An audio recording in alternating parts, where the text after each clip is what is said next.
Hello Foxes. Okay, in this little video I'm going to talk about how to scale down problems using BIKIAK, because I also know, and how we can recognise facts that we know in a number sentence that might look a little bit trickier. Okay, so if I turn my camera around, you can see here I've written 400 divided into 2. Now, I imagine you can do this one in your head, but let's just see what it looks like, because that will help as this number gets trickier. So I recognise that that's very similar to 4 divided by 2. So if I've got 4 ones and I divide them by 2, well, I can make 2 piles of 2. So 4 divided by 2 is 2. That's obviously nice and easy. But I can also use that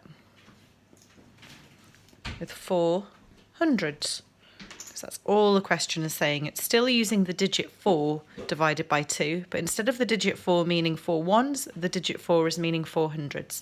So I've got 4 hundreds and I'm dividing them into 2.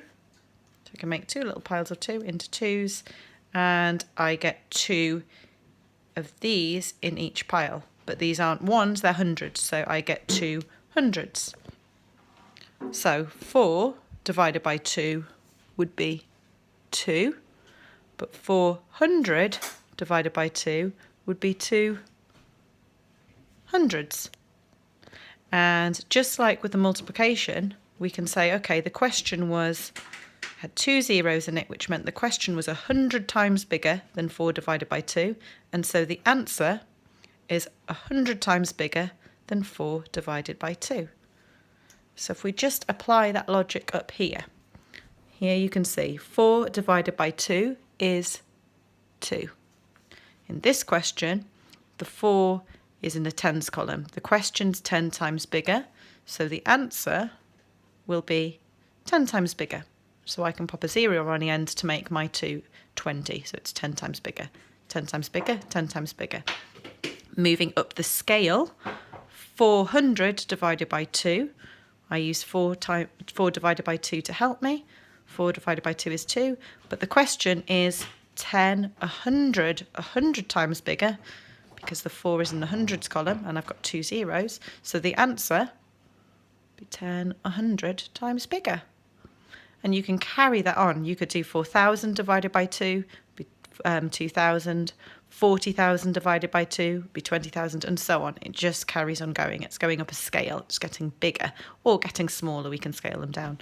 So if I just look at this one here, 180 divided by 2, that number is no trickier than 18 divided by 2. So we can take that 0 away just to make life easier for ourselves. 18 divided by 2. And if you've learnt your 2 times table, you'll already have learnt that 18 split in half, because when we divide by 2, we split in half. 18 divided by 2 would be 9. But the question is 10 times bigger, so of course the answer is 10 times bigger. So when you see these questions with a large number at the beginning, if they have a 0 on the end or a couple of zeros, you can usually go, okay, because I know, and you can hide the zeros to see the easier fact. So because I know this easier fact, I also know this trickier fact. Okay, I hope that has helped you. Obviously, we were doing dividing by 2 here, just so you can see how that works. But you will need to be using that in your using divided by 3, divided by 4, divided by 6, divided by 7. But again, it's just going back to your times tables, going back to your times table and division facts, and then just scaling them up. And it's amazing. You can see numbers that look really, really big, and voila, you've worked it out in your head. Well done.